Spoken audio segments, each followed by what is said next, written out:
Saudi Arabia struck Sanaa Airport, the Houthis struck Abha Airport back. At the center of it, an Iranian aircraft that Saudi Arabia reportedly tried to stop from landing in Yemen. The Houthis are now warning all airlines to avoid Saudi airspace. Yemen's war never really ended. It just got absorbed into a bigger one, and now it's spreading again.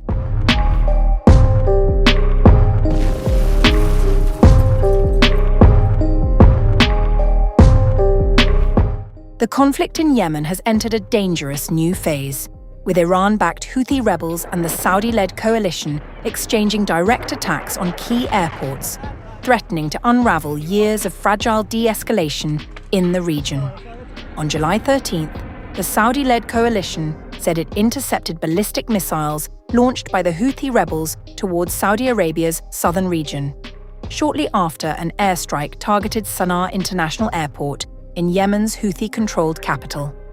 Coalition spokesman Turki al-Maliki said Saudi air defenses successfully intercepted the incoming missile threat. Air defenses intercepted a ballistic missile threat launched by the terrorist Houthi militia towards the southern region. In a televised statement, the Yemeni movement's military spokesperson Yahya Saree strongly condemned the Sanaa airport strike.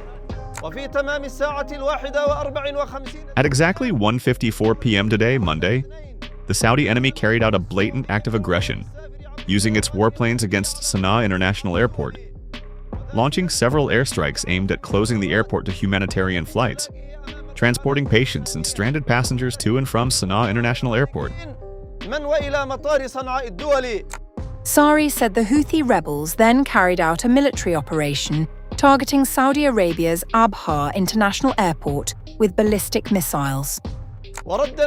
In response to this criminal Saudi aggression, the Yemeni Houthi armed forces carried out a significant military operation targeting Abha International Airport with a number of ballistic missiles and drones.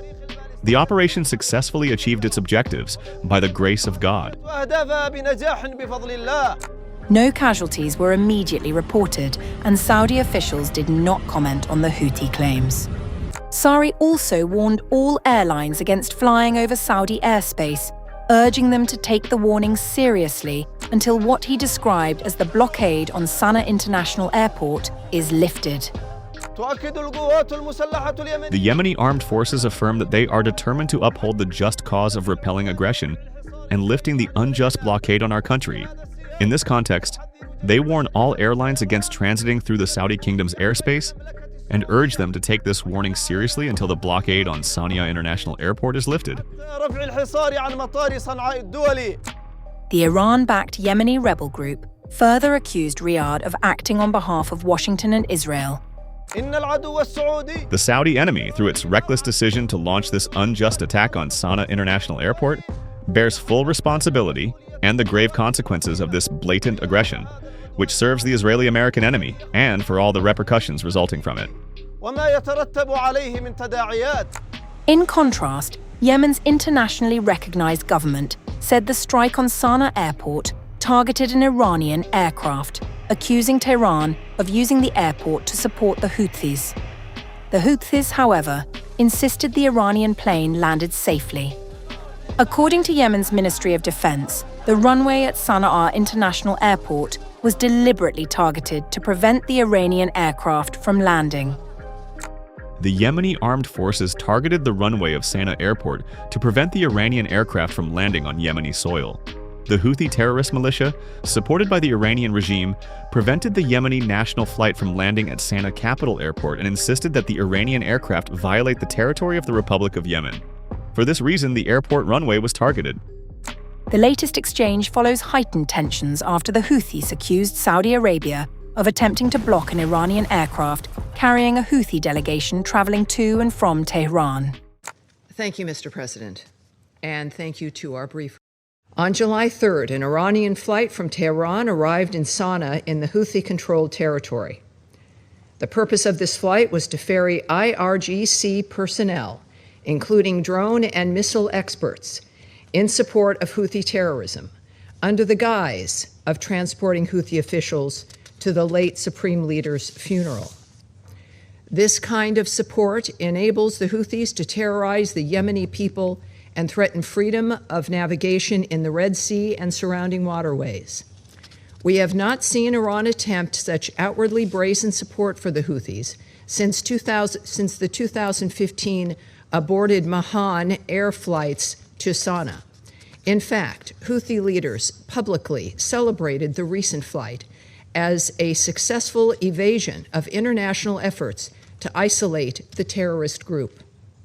These actions constitute a violation of Security Council Resolution 2216. Resolution 2216 prohibits the supply, sale, or transfer of arms and related material, technical assistance, training, or other support to the Houthis related to military activities or the use of arms and related material, including drones and missiles. The United States has repeatedly called out this long-running record of violations. For nearly a decade, and with Iranian assistance, the Houthis have steadily demonstrated increasing military sophistication, including through frequent cross-border drone and missile attacks and reported use of cluster munitions. That mounting capability is in itself evidence that the Houthis have received external support in violation of the targeted arms embargo. Moreover, this morning, a second Iranian flight entered Yemen despite explicit public instructions from the Republic of Yemen government not to do so. The Islamic Republic of Iran's willful disregard for the sovereignty of Yemen and the collective decisions of this council is simply unacceptable. Similarly, we have seen Iran's blatant disregard of Security Council Resolution 2817.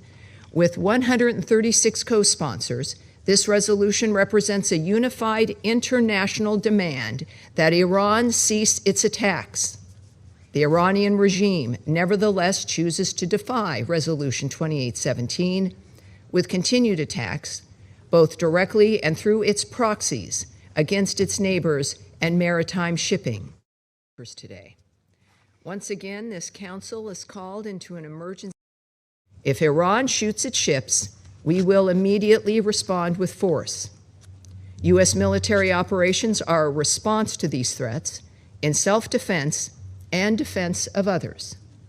Furthermore, as Secretary Rubio stressed during his trip to the region last month, the United States will continue to stand with our partners in the region. Make no mistake, this is not a talking point. It is a commitment that we will back and are backing with action. The United States stands with our partners in the Gulf, and we stand with the Republic of Yemen government against the Iranian-supported Houthi terrorist threat. We remain committed to working with council members to use all available tools, including sanctions, to support a peaceful resolution to the conflict in Yemen and to safeguard international peace and security. And finally, we once again urge the Council to communicate to Iran unequivocally that these unambiguous actions are contrary to international law and are unacceptable. Merci la représentante des États-Unis pour sa déclaration. Рейс Махан Эйр 3 июля должен был быть согласован с официальными властями. Тем не менее, считаем важным принять во внимание сугубо гуманитарный характер данного рейса. Это происшествие не повлекло за собой ни человеческих жертв, ни материального ущерба. Однако оно послужило поводом для эскалации напряженности в Йемене и вокруг него.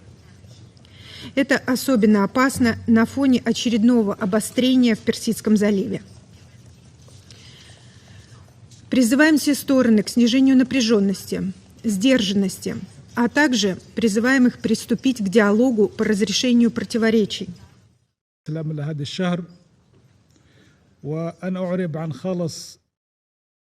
إنما أقدمت عليها الجمهورية الإسلامية الإيرانية بتسيير رحلة مباشرة تابعة لشركة ماهان إير إلى مطار صنعاء الخاضع لسيطرة الميليشيات الحوثية الإرهابية لا يمكن النظر إليه باعتباره إجراء إنسانيا كما تروج له هذه الميليشيات.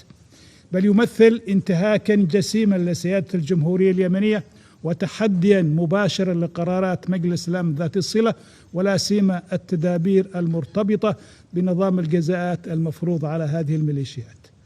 أن هذه الرحلة لا يمكن النظر إليها باعتبارها رحلة مدنية اعتيادية، لأنها تمت دون إذن مسبق أو تنسيق مع السلطات المختصة في الجمهورية اليمنية، وبما يتعارض مع القواعد المنظمة لتشغيل الرحلات الجوية الدولية إلى إقليم دولة ذات سيادة.